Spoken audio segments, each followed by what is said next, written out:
പ്രിയപ്പെട്ടവരെ നമസ്കാരം. ഞാൻ ദേവരാജ് അമ്പലവേൽ.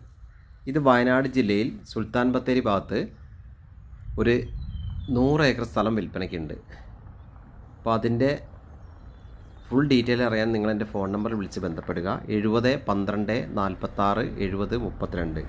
ഏകദേശം 45 ഏക്കറോളം കാപ്പി, 20 ഏക്കറോളം ചായ, 12 ഏക്കറോളം റബ്ബർ, ഒരു 10-13 ഏക്കറോളം അടക്ക, അതായത് കവുങ്ങ്, പിന്നെ കുറച്ച് വയലൊക്കെ ഉണ്ട്, 5-6 ഏക്കർ വയലൊക്കെ ഉണ്ട്. അങ്ങനെയുള്ള ഒരു സൂപ്പർ തോട്ടം. ഇതിൻ്റെ ഹൈലൈറ്റ് എന്ന് പറഞ്ഞാൽ NH പരന്ന് കിടക്കുകയാണ്. ദേശീയപാതയ്ക്കടുത്ത് പരന്ന് കിടക്കുന്ന ഒരു 100 ഏക്കർ ഭൂമിയാണ്. അപ്പോൾ ഇതിൻ്റെ കൂടുതൽ വിശേഷങ്ങൾക്ക് നിങ്ങൾ എൻ്റെ ഫോൺ നമ്പറിൽ വിളിക്കുക. എൻ്റെ യൂട്യൂബ് ചാനൽ ദേവരാജ് വയനാട് എന്ന ചാനലിൽ ഇതിൻ്റെ ഫുൾ വീഡിയോ ചെയ്യുന്നുണ്ട്. അപ്പോൾ ഓക്കെ, വീഡിയോ മുഴുവനായിട്ട് കാണുക. എൻ്റെ ചാനലൊന്ന് സബ്സ്ക്രൈബൊക്കെ ചെയ്ത് മാക്സിമം സപ്പോർട്ട് ചെയ്യുക. എല്ലാവർക്കും നന്ദി, നമസ്കാരം.